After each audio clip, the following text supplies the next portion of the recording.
Guys এখন হচ্ছে সবচেয়ে সুন্দর পার্ট, যেটা আমি মেকআপে সবচেয়ে বেশি ভালোবাসি। বাবাকে দাও ওর খেতে। সবচেয়ে বেস্ট পার্ট হচ্ছে এই যে ব্লাশার। মানে সাজানোর পর থেকে খালি বলে যাচ্ছে তুই আমাকে ব্লাশার কখন দিবি, ব্লাশার কখন দিবি। মানে সব সাজ বাদ দিয়ে যদি ওকে আমি হাইলাইটার আর ব্লাশার দিই ওর খুব ভালো লাগবে। আমাকে বলেছে তখন থেকে বেশি বেশি করে দে, বেশি বেশি করে দে। আরে তো সৌরভ ভাই লেখা, ওকে তো অনলাইনই দেখাচ্ছে না। তো চলো ওকে এখন ব্লাশারটা দিয়ে দিই।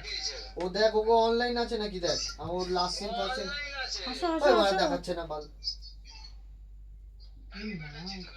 হ্যাঁ কাটা দেখি।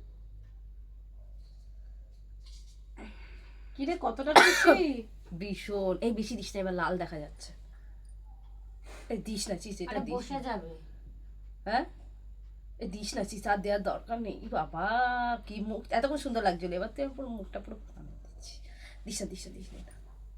আরে ওটা বসে যাবে, মানে মানে তোর মুখের সাথে ওটা সেট করে যাবে। না সেট করবে না, করবে না, তুই সব দিস না। এ ওই হ্যাঁ তোর নেটটা অন কর না দিত।